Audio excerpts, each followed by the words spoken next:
So, while I'm well aware that we did this material in class, I think it's worth posting a video for you guys to watch at whatever pace you want to watch. Oh, this is the long set of notes. There we go. Let's talk about uniform continuity.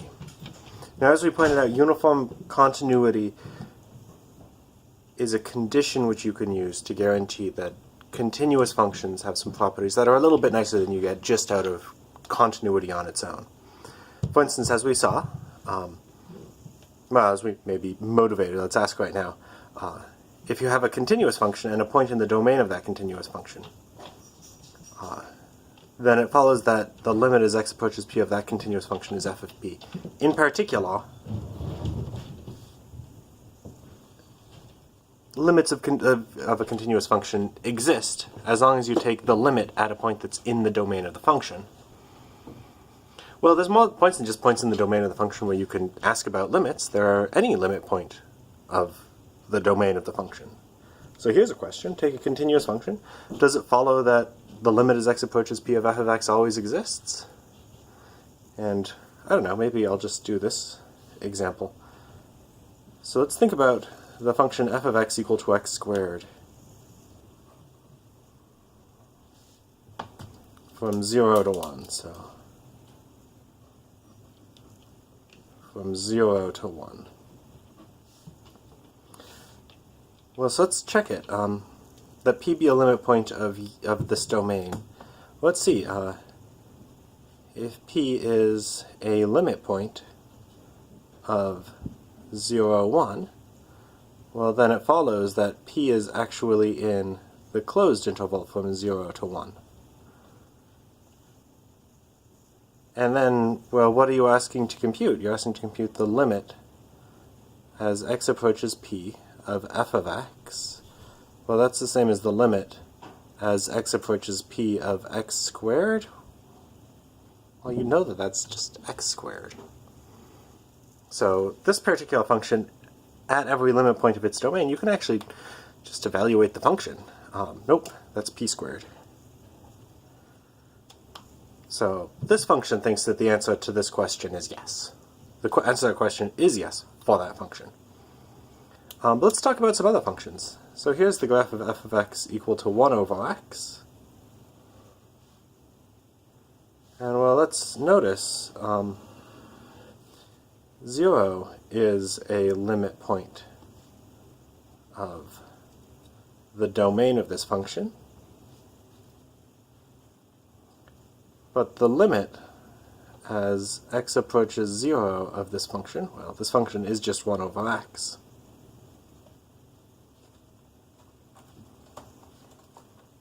And let's see, we haven't explained that notation, but let's just absorb that notation from your calculus days. I'm only allowed to think about positive values, right? This thing has domain positive values. Well, that's like plus infinity. If you take x values that are close to 0, this function gets really, really big. In particular, it would be fair to say this diverges. So,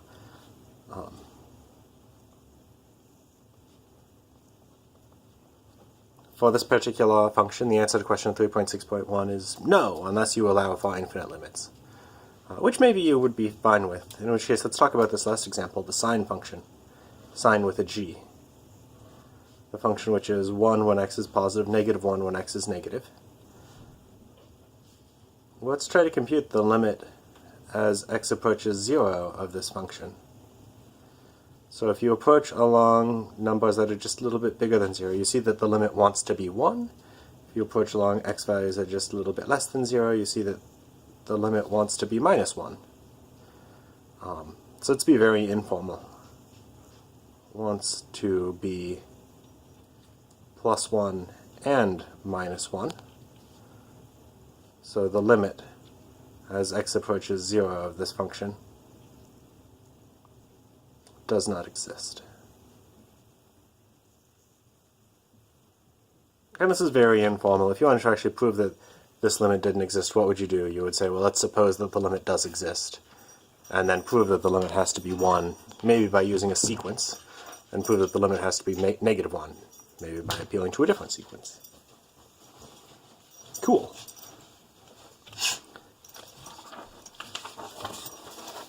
So, not every continuous function has the property that... Okay, so let's stay on topic. If you have a continuous function and a limit point, does it necessarily follow that this limit exists? The answer is no.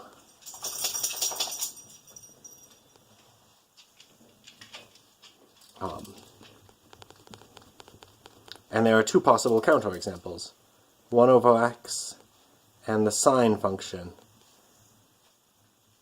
are counterexamples.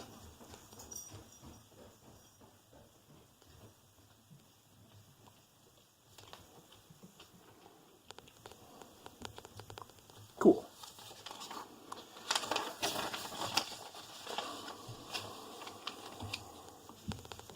So, the next thing on the list of things to do is to talk about what uniform continuity means. We might be interrupted by a cat at any moment. And in order to figure out what it should mean, let's talk about what continuity means. So what does it mean for a function to be continuous on a set? It means that for every point in that set, the function is continuous at that point, P. So that means for every point in U, and now let's just expand this, the definition of continuity. For every epsilon bigger than 0, there exists a delta bigger than 0, such that for all x in the domain, if the absolute value of x minus p is less than delta, then the absolute value... There's a cat. He's not too in the way yet. Then, the absolute value of f of x minus f of p is less than epsilon.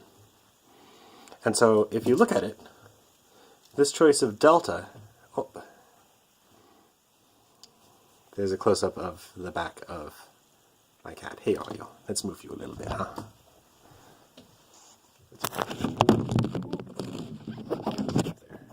Alright, so that was violent. The cat's fine. On what variables can this delta depend? Well, you have that for every p and for every epsilon there exists a delta. So each choice of p and each choice of epsilon are allowed to have a different delta. So this delta depends on epsilon and it depends on p. Or rather, it's allowed to depend on both of those things. You know both of those numbers when you have to choose delta. So the idea of uniform continuity is maybe you'll get nicer behavior if you have the same delta for every epsilon and every p.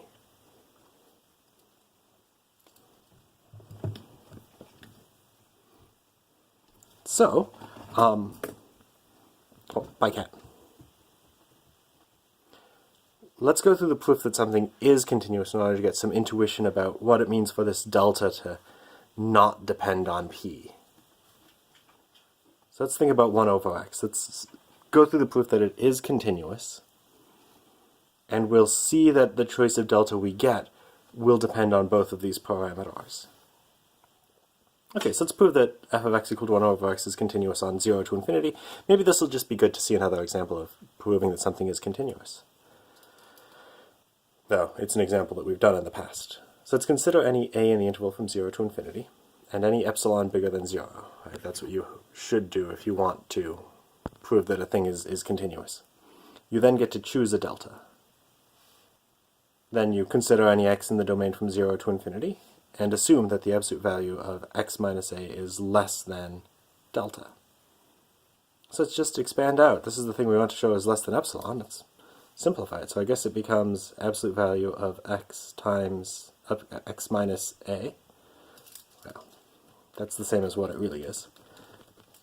Right, so you would cross multiply a minus x. Cross multiply is the wrong one. You would get a common denominator.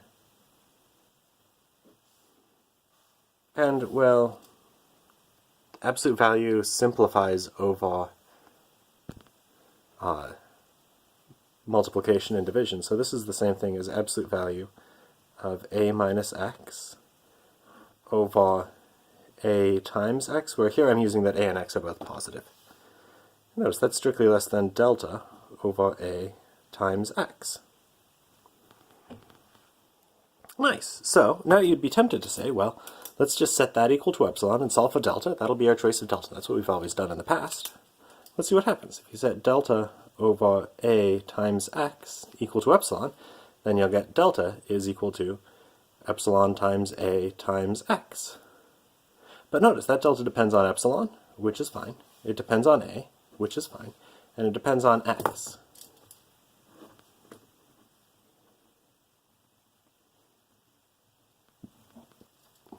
But that's not allowed. You're not allowed to have delta depending on x. It's only allowed to depend on the point where you're checking for continuity. I guess that was called p up here, but it can be called a.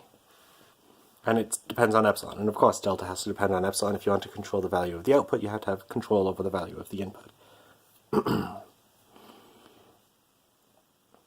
Well, but maybe we can maybe we can make this work anyway. So this x that's in the denominator, like, that's the only problem. So if we could get x to be, I guess, strictly bigger than a constant, then we would get this whole thing to be less than delta over a times a constant. And then we could solve for delta. We would have what we need. So let's just try to do that. I guess these will all just be x's. X is positive, so x is the same as its absolute value. So what will you get? You'll get x. Well, that's the same thing as a minus x. But notice, a minus x, that's less than or equal to absolute a minus x. So x is the same thing as a minus x is bigger than or equal to a minus absolute a minus x. But that in turn is strictly bigger than a minus delta. Sorry, a minus x in absolute value is less than delta. So that means x is bigger than a minus delta. There are now no x's here anymore. There's a delta, which is kind of annoying. I would rather have there not be a delta. But delta is just like a small number that I get to pick. So let's see, this will be definitely bigger than a positive constant if delta were like less than a over 2. So that's bigger than or equal to a minus a over 2.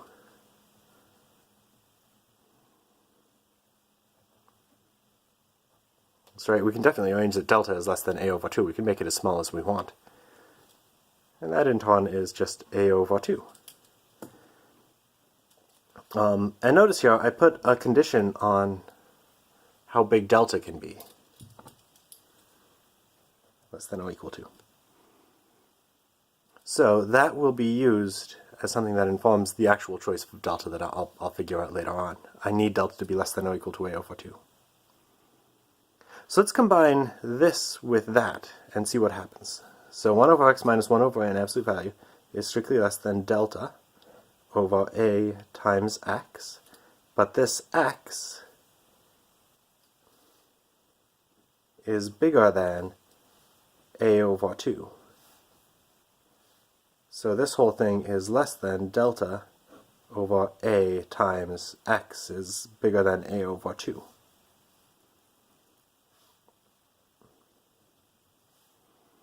And now simplifying, I guess that's 2 delta over a squared. Nice, so this you could try to set equal to epsilon and solve. So let's do something which isn't quite right. To the side, let's see, so delta, 2 delta over a squared, set that equal to epsilon, let's see what we get. We get delta equal to a squared, epsilon over 2. But notice we can't actually do that because we have another condition that we need. We need delta to be less than or equal to a over 2.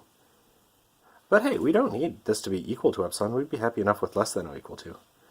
So if delta is less than or equal to a squared epsilon over 2, then we'll get that.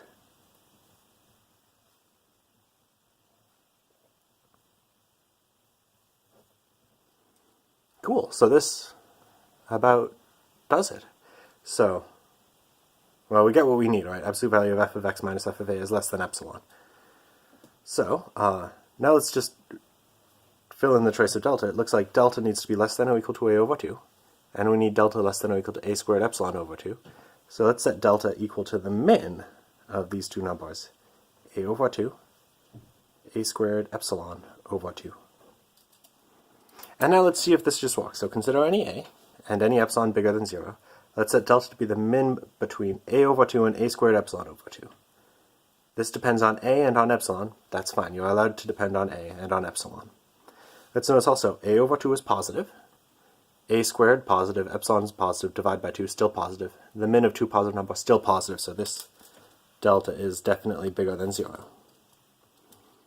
Which it has to be, right? Because the claim is there exists a positive number delta. We then assume that the absolute value of x minus a is less than delta. We conclude that 1 over x minus 1 over a in absolute value is less than delta over a times x. And we didn't use anything when we showed that. This remark is just an aside, that's not part of the proof. So let's get control over that x in the denominator. X is the same thing as a minus x. That's bigger than or equal to a minus absolute value, a minus x, which is now bigger than a minus delta, because absolute value of a minus x is less than delta. That's bigger than or equal to a minus a over 2, because delta is less than or equal to a over 2, because delta is the min of a over 2 and something else. That's just a over 2, so we conclude that x is strictly bigger than a over 2. But that means that 1 over x minus 1 over a is less than delta over a times x by 3.16. That's less than delta over a times a squared by 3.17. That was this conclusion. That's equal to delta over a, 2 delta over a squared, and that's less than or equal to epsilon, since delta is less than or equal to a squared epsilon over 2. So what have we shown? We've shown that for every epsilon, there is a delta, such that if absolute value of x minus a is less than delta, then absolute value of f of x minus f of a is less than epsilon. This function is continuous. So hopefully that was helpful to see again. And now go through that argument again at any speed you want. So second, let's consider the function that's given by the sine with a g of x, the sign of x. Which on the one hand is given by absolute value of x over x, but maybe what's more useful is that this is given by 1 if x is bigger than 0, negative 1 if x is less than 0. I claim this is continuous on R minus singleton 0. And to see that, let's actually just sketch a graph. It'll tell us what deltas we should use. So there's the graph of the sine function. So let's consider this a value. Right, you have to consider any a in the domain. There's an input in the domain.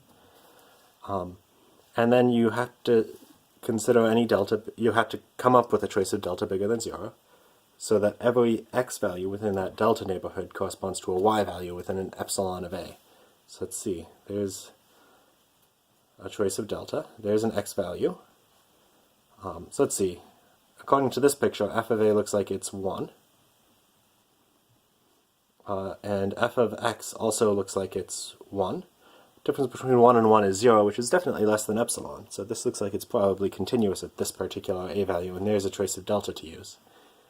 In order to come up with a proof, maybe even something that has a formula for what delta is, let's try to analyze what was important about this delta. It looks like what was important is all of these x values were positive. Since a is positive, you can come up with that. Let's see how big delta gets before something bad happens. So at delta equal to 0, everything with as an open interval between a minus a and a plus a is positive. So it looks like delta equal to a should work when a is bigger than 0. But not everything in the domain is positive. So let's suppose you had that as your a value.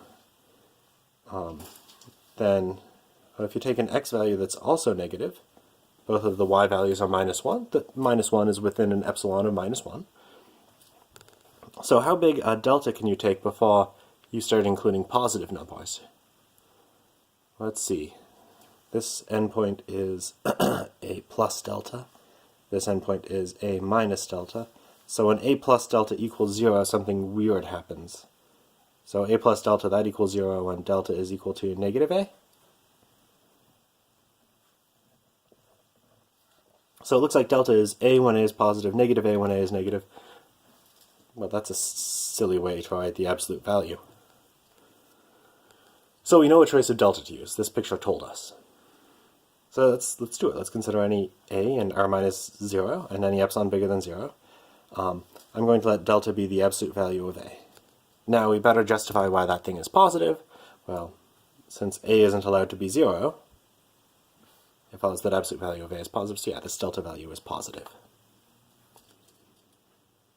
Okay, so now let's consider any x in the domain, and assume that the absolute value of x minus a is positive, is less than delta. Well, what would that mean? That would mean that negative delta is less than x minus a, is less than delta, so a minus delta is less than x, is less than a plus delta by adding a to everything in sight. So there's a conclusion. We've solved that inequality for what x can be. And so in our analysis up here, there was somehow a different string of thoughts when a is positive versus when a is negative. So let's just try to account for that. When a is positive, well, let's actually expand this. Thus, a minus delta is the same as absolute value of a, is less than x, is less than a plus absolute value of a. So, let's take that and write down what it gives us when a is positive. When a is positive, absolute value of a is a. So we get a minus a is less than x, is less than a plus a. So 0 is less than x, is less than 2a. And I just said I would show you that x is positive. Yeah, so x is positive. In particular,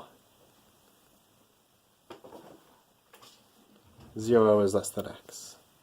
But notice, that means g of x is bigger than 0. So g of x is 1 minus g of a is positive in this particular case, is 1. This is 0, which is less than epsilon, since epsilon is greater than 0 by assumption.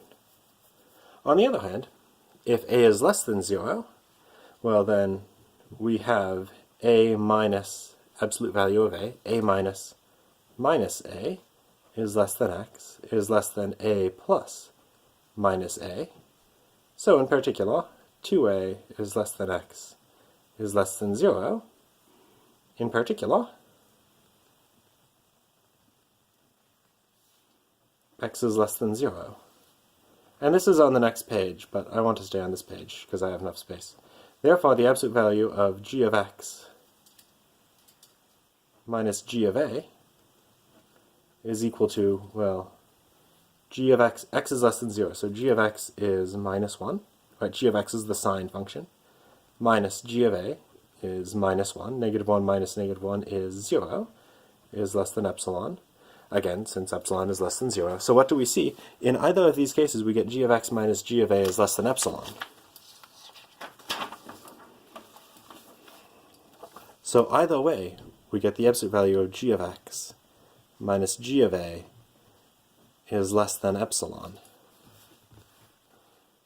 And so if you read through that proof, you'll see we started by considering any epsilon bigger than 0 and any a in the domain. We came up with a choice of delta, namely delta equal to absolute a. And we proved that if x is anything in the domain of g of x such that the absolute value of x minus a is less than delta, then g of x minus g of a is less than epsilon. But let's think about this delta that we found. And we could do this, you could do this for the 1 over x function above. But let's do it for this one. So tell me, what is the limit as a approaches 0 of absolute value of a? Well, it's 0.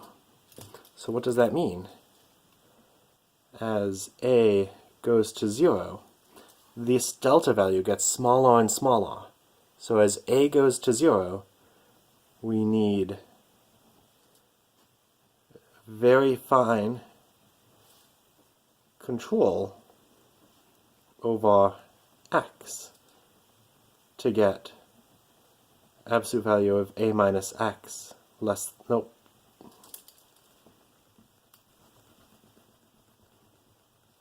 absolute value of g of x minus g of a to be less than epsilon.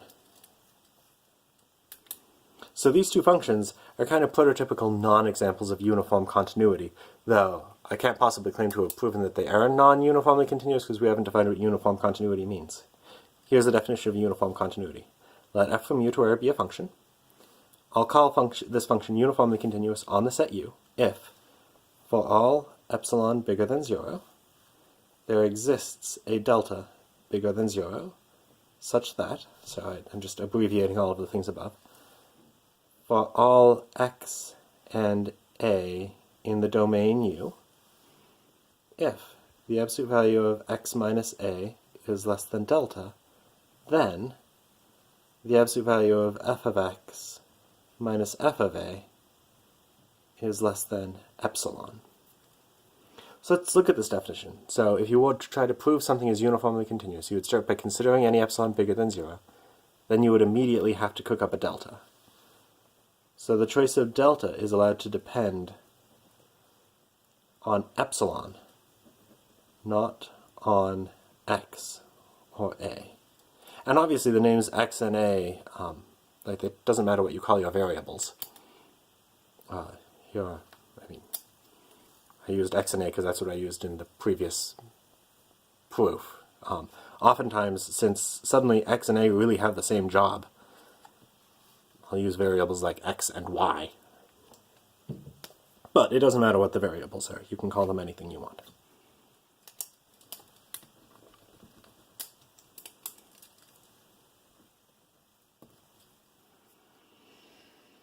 Okay, so we kind of just asserted that these functions aren't uniformly continuous because our choice of delta is dependent on x and a, but the failure to prove something does not mean that you have proven that something.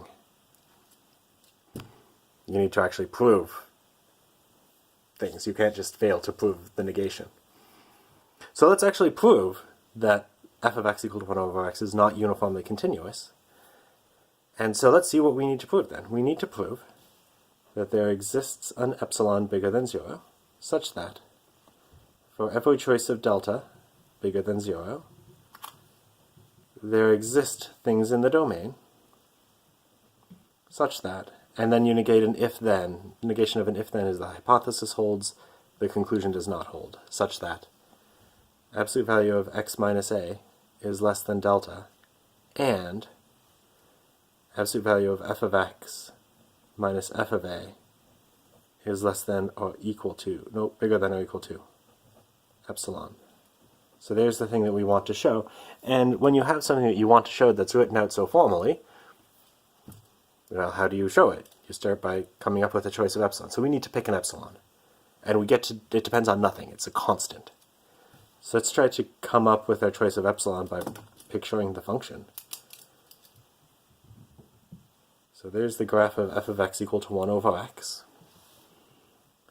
Well, so bad stuff happens close to 0. So let's draw two x values that are pretty close to 0 and are pretty close to each other. Looks like those two x values, the y values are very far apart. So if I take two x values that are super close to 0, but one of them is closer to 0 than the other, then we should be able to make the difference between f of x and f of a as big as we want.